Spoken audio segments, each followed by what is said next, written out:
జై స్వరాజ్య టీవీకి స్వాగతం. ఈరోజు మనతో పాటు ఉన్నారు ఆయుర్వేద వైద్యులు డాక్టర్ శ్వేత గారు.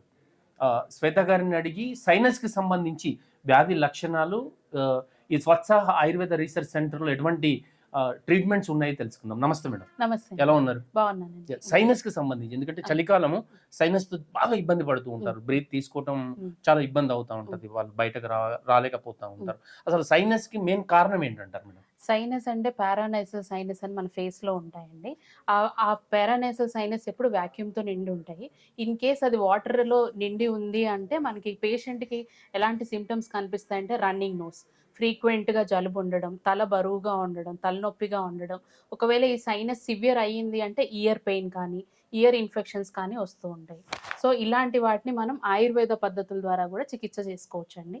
పేషెంట్ సివియారిటీని బట్టి ఓరల్ మెడికేషన్స్ ఇస్తూ ఉంటాము. ఇంకా కొన్ని క్రానిక్ సైనసైటిస్ అయ్యింది అంటే మనం దీన్ని పంచకర్మ ట్రీట్మెంట్, నస్యకర్మ ద్వారా కూడా మనం చికిత్స చేసుకోవచ్చండి. నేజల్ రూట్ ద్వారా మెడిసిన్ అనేది ఇన్‌స్టాల్ చేస్తాము.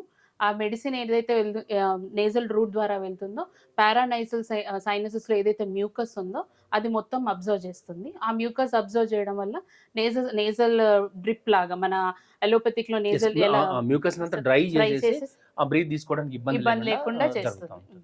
Okay madam. అంటే జనరల్‌గా మీరు ముక్కు కారుతుండవచ్చు, లేదంటే తల బరువుగా ఉండి ఈ సింప్టమ్స్ కనపడంగానే ఇది సైనస్ అని అనుకోవచ్చా? అది అక్యూట్ సైనస్ ఉండొచ్చు, క్రానిక్ ఉండొచ్చండి. హ్మ్. కంటిన్యూగా ఒక వారం కంటే ఎక్కువగా ఇదే సింప్టమ్స్ కనపడుతున్నాయంటే అది సైనసైటిస్‌గా తీసుకోవచ్చండి.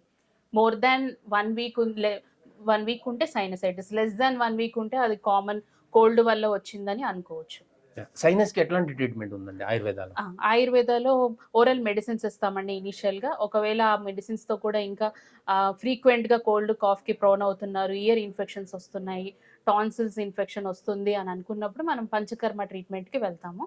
ముందు చెప్పినట్టుగా నస్యకర్మ చేసుకోవచ్చండి. ఎక్స్‌టర్నల్ లేప అప్లికేషన్స్ గూడా ఉంటాయి. ఏదైతే సైనసెస్ వాటర్‌తో ఫిల్ అయ్యాయో మన ఆయుర్వేదిక్ పద్ధతుల ద్వారా ఎక్స్‌టర్నల్ అప్లై చేయడం వల్ల సైనసెస్ దగ్గర మాక్సిలరీ సైనస్ గానీ, ఫ్రంటల్ సైనస్ గానీ, ఎథిమాయిడల్ సైనస్ అంటాం. వీటిల్లో ఎక్కడైతే పేషెంట్‌కి టెండర్‌నెస్ ఉంటుందో ఎక్స్‌టర్నల్ అప్లికేషన్ ద్వారా ఆ మ్యూకస్‌నంతా అబ్జర్వ్ చేసి డ్రై చేస్తామండి. Yes madam. ఆయుర్వేదాలో ఇంటర్నల్ అండ్ ఎక్స్టర్నల్ ఎక్స్‌టర్నల్. కడుపులోకి తీసుకోవడంతో పాటు పై పూతగా కూడా ఆ! కొన్ని వాడొచ్చు అంటున్నారు.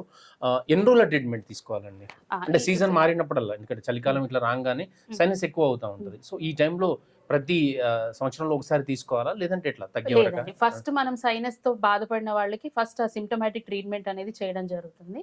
మళ్ళీ నెక్స్ట్ ఇయర్ మళ్ళీ సీజనల్ చేంజెస్ వచ్చేలోగా వాళ్ళ బాడీ ఇమ్యూన్ సిస్టమ్‌ని బిల్డ్ చేయడానికి ఓరల్ మెడిసిన్స్ ఇస్తాము. దెన్ ఎక్స్‌టర్నల్ అప్లికేషన్స్ సీజనల్‌గా వాడుకునేలాగా ఇస్తాము.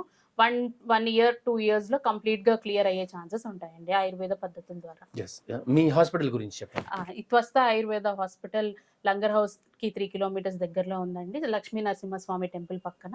ఇది 10 బెడెడ్ ఇన్‌పేషెంట్ ఫెసిలిటీ ఉన్న హాస్పిటల్. ఇక్కడ మనం cervical, lumbar, osteo rheumatoid arthritis, knee pains కానీ, యాంకిల్ స్ప్రెయిన్స్ గానీ, psoriasis, skin diseases, gastrointestinal diseases, insomnia, headache, migraine, sinus ఎలాంటి ఇబ్బందులున్నా సరే అన్నిటికి ఇక్కడ చికిత్స చేయబడుతుందండి. Thank you madam. Thank you. ఇది పరిస్థితి. సైనస్‌కి సంబంధించి ఆయుర్వేదంలో మంచి వైద్యం అందుబాటులో ఉంది. అది కూడా త్వత్స ఆయుర్వేద సెంటర్ ఎక్కడైతే లంగర్ హౌస్‌లో ఉందో, ఇక్కడ మంచి అద్భుతమైన ట్రీట్మెంట్ ఉంది అని డాక్టర్ గారు చెప్తూ ఉన్నారు. Thank you so much.